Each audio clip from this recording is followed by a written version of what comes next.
Hyderabad gun park వద్ద BJYM కార్యకర్తల ఆందోళనతో ఉద్రిక్తత నెలకొంది. యువతను కాంగ్రెస్ పార్టీ మోసం చేసిందని, ఉద్యోగాలు భర్తీ చేసి నిరుద్యోగులను ఆదుకుంటామని అప్పుడు చెప్పి ఇప్పుడు కాంగ్రెస్ అధికారంలోకి వచ్చాక పట్టించుకోవడం లేదని బీజేవైఎం కార్యకర్తలు నిరసన చేపట్టారు. జాబ్ క్యాలెండర్ అని చెప్పి మోసం చేశారని ప్లకార్డులతో నిరసన వ్యక్తం చేశారు. కార్యకర్తలను పోలీసులు అడ్డుకోవడంతో ఉద్రిక్తత నెలకొంది. పలువురిని అదుపులోనికి తీసుకున్నారు.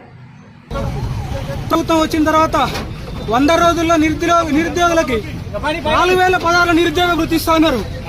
దేశాధినేత వచ్చి ప్రియాంక గాంధీ వచ్చి ఇక్కడ స్టేట్మెంట్ ఇచ్చేళ్ళింది, కానీ వాళ్ళు ఇక్కడ ఇవ్వలేదు. కాబట్టి కాంగ్రెస్ గవర్నమెంట్కి హెచ్చరిక చేస్తున్నాం. నిరుద్యోగులకు వెంటనే నిరుద్యోగ వృత్తి ఇవ్వాలి, జాబ్ క్యాలెండర్ ఇవ్వాలి. ఉద్యోగ అవకాశాలు కల్పించకపోతే బీజేవైఎం తరఫున ఇదే హెచ్చరిక జారీ చేస్తున్నాం. ఈసారి అరెస్టులు ఉండవు, డైరెక్ట్ గా అసెంబ్లీ ముట్టడం జరుగుతుందని కూడా హెచ్చరిస్తాను.